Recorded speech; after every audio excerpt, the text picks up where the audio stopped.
Doctors of Reddit, what are the dead giveaway signs that someone is faking? Brief note for all the student doctors out there. People can pass stroke field tests and still be having a stroke.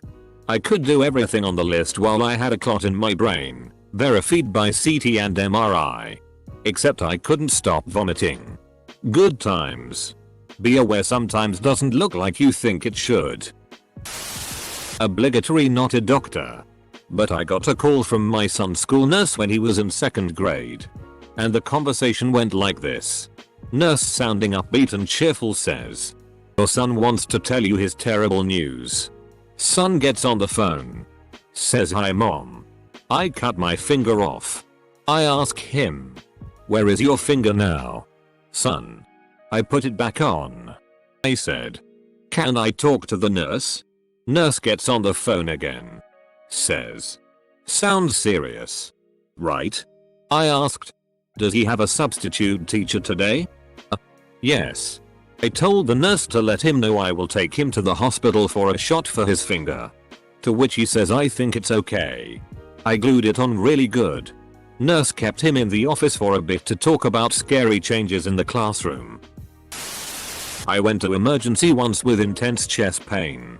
The young, new doctor I saw first listened to my chest and immediately concluded I had pericarditis, but the supervising doctor decided I was faking it for drugs for some reason. The next morning I woke up to a psychologist in my room asking all sorts of random when an orderly interrupted because the ultrasound guy was in and wanted to see me first thing, I think after talking to the first doc I saw. Turns out I had pericarditis and myocarditis, and the dude wheeled me out himself and told them order an ambulance to take me to a hospital with a cardiac clinic. I don't know why anyone would want to fake anything medical. Unconsciousness in particular. I got a compound fracture recently and called 911 on myself and was put on hold. Fun stuff. But got through and asked them to send help. Operator was a badass and kept asking me questions to keep me conscious. The ambulance folks arrive. Casually got out of the ambulance. Walk up to me and then saw the bone sticking out of my body. And said, quote, "Oh. You're actually hurt." Yes. Did you think I called 911 because I spilled some lemonade? Then it occurred to me that most of their calls must be hoarse. But to cause me even more confusion, I received close to a $2,000 bill for the privilege of actual help and the ride to the hospital. That ludicrous bill is no fault of the M's. I'm very much appreciative of their existence and they don't get nearly enough credit. But the best part of receiving that bill? The ambulance ride was roughly $1,850. The fentanyl they gave me was $2. My sister is a pediatric audiologist and this is my favorite story of hers. Apparently, sometime in elementary school, usually the early grades, a ton of kids like to fake hearing loss. Like not just "Oh, I can't hear the teacher." Full on. Want to get hearing aids, etc. Anyway, she explained to me that based on the way she plays the tones, you can usually tell if someone is faking. Especially when they just pretend they can't hear anything. But it's not 100%. Obviously. Because hearing loss patterns can be really weird. However, she's caught a number of kids simply by saying, "Okay. So I'm going to play a random number of tones and they'll go in both ears. I want you to say sighs if you hear it and sino if you don't." One time I was in hospital with decompression sickness and neurological damage and I couldn't. I told the nurse I needed a catheter, which she did right away. And I filled 3-liter bags straight off. Anyway, she commented that if a man actually says he needs a long tube pushed up the hole in his penis. The inverse of this question.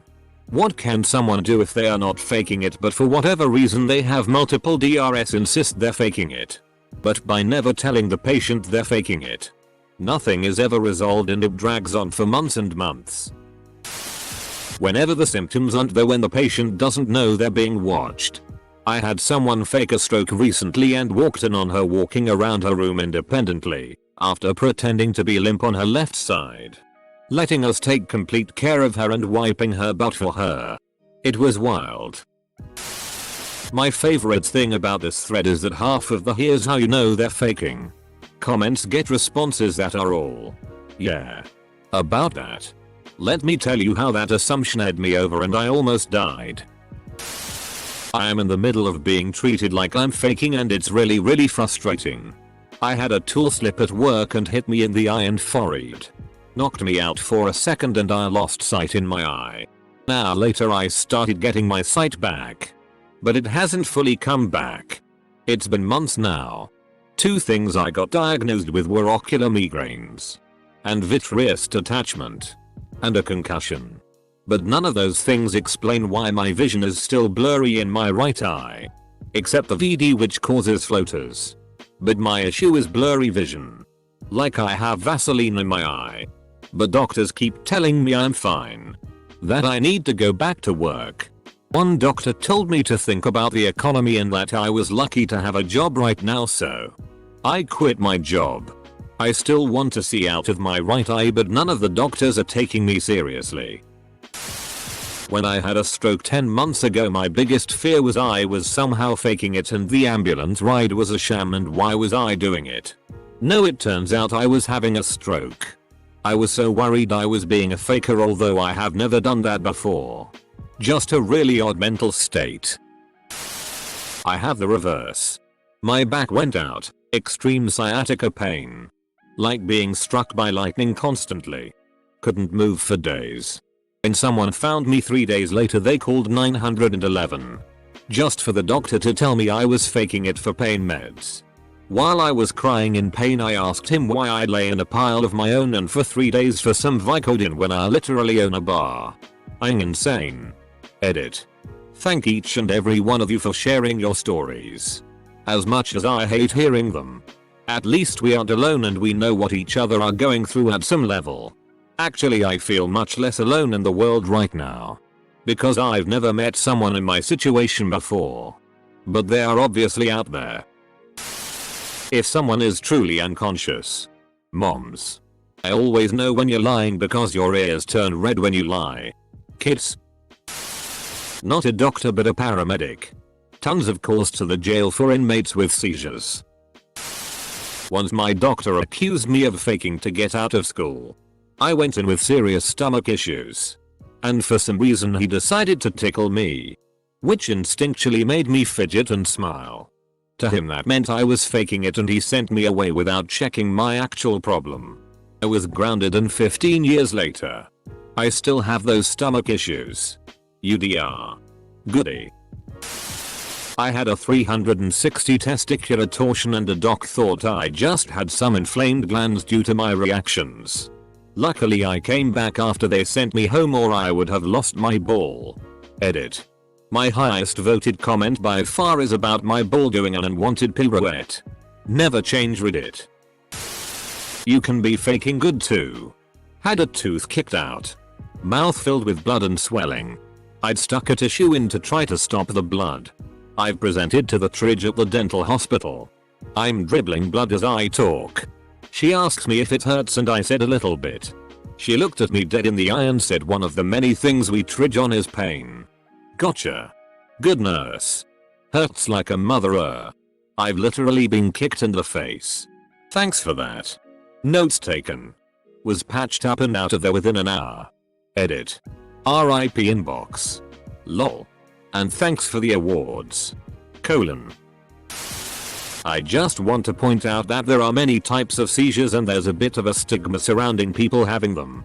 Some people have focal aware seizures and will be able to respond and control their limbs during the episode. It's dangerous to assume that someone is faking just because they aren't experiencing a seizure, like how you expect seizures to look. Honestly, my wife just needs to show up at emergency and for some reason they always assume she is faking. A nurse tried to discharge her when she had an ectopic pregnancy, saying it was the stomach flu. 4 hours later she was in emergency surgery. She has hypothyroidism. But nearly all male doctors don't believe it's a real condition, so keep trying to take her off her meds or reducing them. Apparently this is somewhat of a common issue. She recently fell in the stairs and ate her leg up. It took 4 A&E visits before they raid her leg despite the swelling and bruising. She was sent home from hospital when we first got together and had blood poisoning. Collapsed on the tube on the way home and straight in an ambulance for another 3-day stay in hospital. I'm reading through this and hoping my doctor doesn't think I'm crazy. I've been recovering from long haul COVID and it makes it seem like I want meds, but in reality, I just want answers. Nurse here.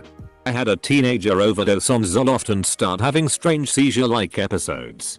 What made them particularly strange is that they all followed a predictable pattern of onset. First, he would lower the bed. Next he would turn the TV volume down. And finally he would check to see if I was nearby. There was pretty severe thrashing about without any abnormalities in breathing, heart rate, pupils, and he was still able to communicate with me throughout the entire episode. And surprisingly, he also failed to show any abnormalities. I'm not a physician but a paramedic. Honestly, I don't really care if you're faking as long as it's halfway believable. I'm still going to treat it as the worst case scenario. Faking a seizure? You'll get a full set of vitals, a blood sugar and a shot of Benzos. There's lots of different types of seizures. If you call 911 because you're in extreme pain and want an ambulance ride, I'll put the good drugs in your vein hole. I'd rather give 100 drug seekers a 100 micrograms of fentanyl than withhold it for the one person that really needs it. Can I tell if someone is faking? Yeah. Most times, but it goes both ways. If you go too hard, I might assume you have a legit life-threatening injury and sedate, paralyze and intubate you. Or start IVs in you jugular or shin bone. Fake it if you want, but traction may vary. Still some time in officially becoming a doctor. But have been taught what to watch out for. Doctor expects symptoms from you, not signs. People who Google diseases often tell signs that they shouldn't be aware of. Refusing blood work, exaggerating your condition, description not matching their history, around public holidays, long weekends. We're taught to believe patients.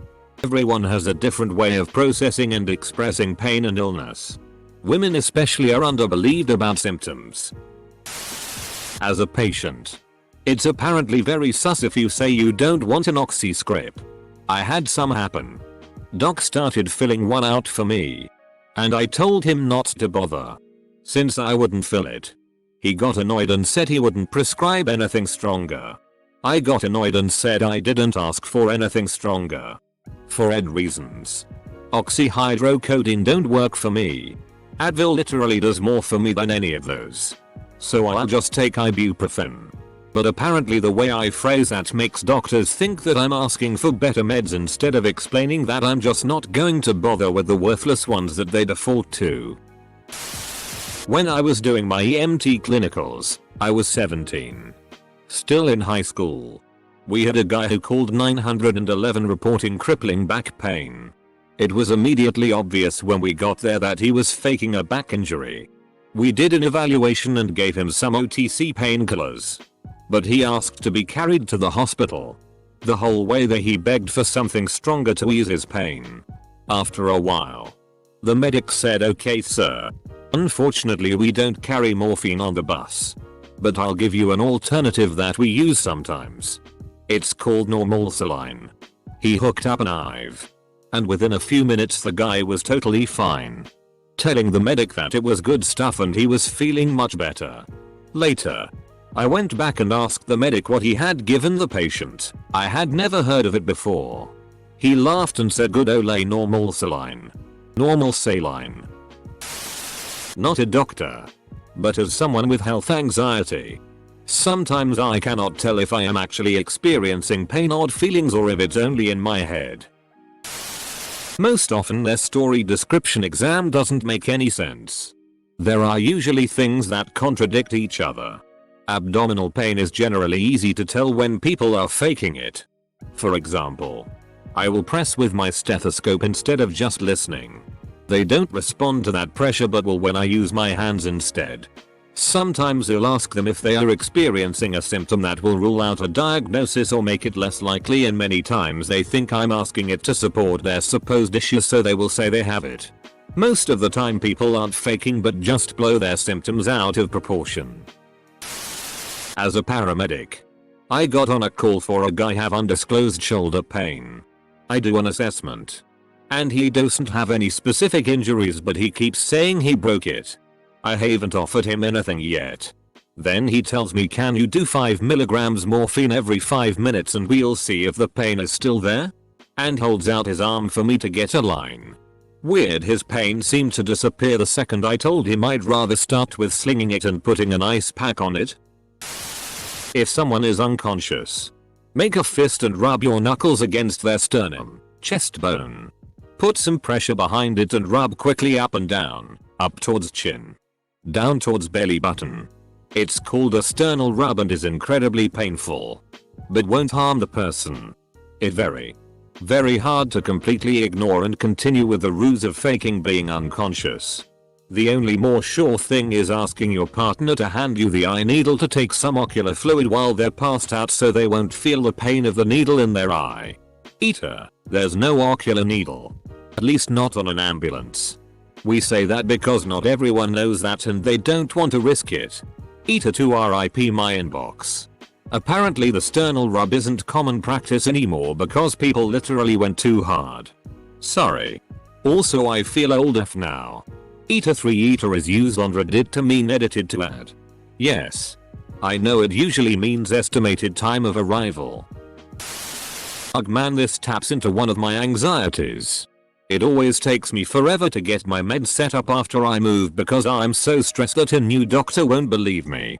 I have to actively remind myself they're asking for my name and job to make sure they have the right chart. Not cause they're suspicious and trying to trip me up. I got accused of faking it for 6 months. Went to multiple doctors about a chronic pain in my left ribs and numbness in my left arm. Turns out, I wasn't. After 5 months of trying, they finally decided to run more than the standard chest pain protocol tests. I had injured a nerve in my thoracic outlet. Point is, not all fakes are actually fake. Some doctors are just incompetent. Most if you live in Finland. Obligatory not a doctor. But I'm a woman that's seldom taken seriously by healthcare providers. Ever since I started my period at 12. My cycles have been very irregular. 40+ days long. And my periods were heavy. Can't tell you how many times I brought this up to a doctor to be told that I'm normal. At 18 I was given birth control which helped, and then about 8 months ago I went off of it and my cycle went back to the way it was before, and after 3 months of no period, after several months of being off BC, I went to a gynecologist. Turns out I have PCOS, and because I'm not overweight and don't have the classic symptoms, no one took me seriously. But if I was overweight, they would tell me I needed to lose weight, so you're damned if you do, damned if you don't. Now I'm going to the endocrinologist next week and hoping I'm not pre-diabetic. Doctors not taking patients seriously is such a problem. I remember one time a person came in. They said they were having trouble breathing and could barely walk. I said, okay, come walk with me and we will see what I can do. They started limping and putting on a whole scene. I said, oh look at that thing. It was a bird in the building. They went wow and looked at it for about 10 seconds and I said, oops, I've gone the wrong way, quickly let's go this way. Nice try, fakers. A lot of doctors think someone is faking and refuse to treat them, and then later on the patient gets a second opinion and finds out they are seriously ill. My mom went to 3 doctors before anyone thought to give her a scan for her back pain. Turned out she had 20+ kidney stones. She went for surgery immediately. No. She was not faking. Not going to lie. On average, male doctors, sometimes white, but usually always male, will not believe female patients. It's pretty telling how the OP was asking for examples of patients faking and getting caught by clever doctors. But most of what I've read so far are patients with real problems getting ignored or misdiagnosed by their doctors. Something to keep in mind. Dr. Kelso said it best. Are you using any drugs? No. Never. Good. Because this pill would kill you if you did. Oh. Drugs? Yes, of course. Cocaine. Heroin. Cannabis. It's not fun when someone dies because an unskilled doctor is sure they're faking it because of some dead giveaway. Comma. In America, who has enough money to fake an illness? Not me. Doctors don't know why are being downvoted. This is a real serious problem in the medical industry and you made a tasteful joke about it. Doctors are statistically proven to believe black women's pain far less than all other demographics and thus administer less serious treatment. I'm a nurse. But these are the signs I look for. Texting. Sleeping and only waking up to ask for pain meds. Only showing pain when their family is in the room. Vital signs do not reflect stress from pain. Why is sleeping and only waking up for pain needs a sign? I've had that. I woke up every time my painkiller eye drip ran out. Pain slowly started coming back and it woke me up. And then after they changed it I could sleep peacefully again. Patients faking things are making it very dangerous for people with serious issues that cannot be seen with physical symptoms. I cannot tell you how many times I have had to tell a doctor that my headaches, body aches were not normal. I think that they thought I just wanted a pain RX because I was always met with skepticism. Went through a few DRS before someone took me for my word and looked deeper into my concerns. Not a doctor but shadowed a nurse at a school once and she told me that if someone coughs after every sentence they're faking it, or if someone has a sprained blank and the skin in the specified area isn't flushed then it's fake. The last one is what happened to me. It was right when the pandemic was in full gear and I had pain in my rib area. I did a telehealth appointment with my doctor and showed him where it hurt. It wasn't red, swollen, or anything. Well, I went in for an x-ray and I had a broken rib. I know you said sprained, but I figure a broken bone would cause more swelling bruising than a sprain, which is what I initially thought it was. Not a doctor but mine was reversed. Doctor thought I was faking it. I went to the ER 3 times in a month for upper acute stomach pain caused by liver. Same doctor at the ER kept telling me, oh, it's just stomach acid reflux. Take some antacid and go home. The third time I went back, luckily I had a different doctor looking at me and just told the doc that I know what stomach acid reflux is. I've been eating oily and spicy food since I could walk and it wouldn't keep me crying, cramping and rolled up in my bed for 4-6 hours. Turned out I had a gallstone the size of a golf ball that was ready to burst any moment. Keep in mind that some DRs are inexperienced or unfamiliar with certain things, so will refuse treatment and tell you to go to the emergency ward if things get worse. Oh, I hate this topic. My mom never believed I was sick as a kid unless I had a limb falling off or blood gushing from some orifice. So I have this phobia that no one believes me when I go to the docs. She didn't believe I needed glasses either, so it took me a few years of struggling with the blackboard before I got them. Close bracket. So I've had a variety of illnesses including kidney stones, whooping cough, infected fibroid, which gave me sepsis and a lovely stay in hospital on some heavy duty antibiotics, but each time I have put off going to the doctor or the A&E way past when I should have because I'm not sure I'm bad enough they'll believe me. I was suffering from brain cancer till a little over 5 months ago. When I first started having random of my body part move without me actually moving them, I went to the doctor and ended up hitting the doctor in the nuts. He got angry and told that I was just acting teenage rebellion. Last time I went to the hospital I was treated like and ignored the whole time despite being in the worst shape of my life, and got charged an arm and a leg for less treatment than I would've gotten laying in bed at home in terrible pain. So thanks to this thread for reminding me how often medical professionals think people are faking and people like me get treated poorly as a result. Reminder of why I refuse to ever willingly go to the hospital for as long as I live. Doctors of Reddit. Please always take your patients seriously. I went to the hospital for intestinal adhesions and doctors didn't believe my pain just because they couldn't figure out what I had. I was in tremendous amounts of pain and scared out my mind, thinking this is the end, and having doctors doubting me was the cherry on top of the pain and fear cake.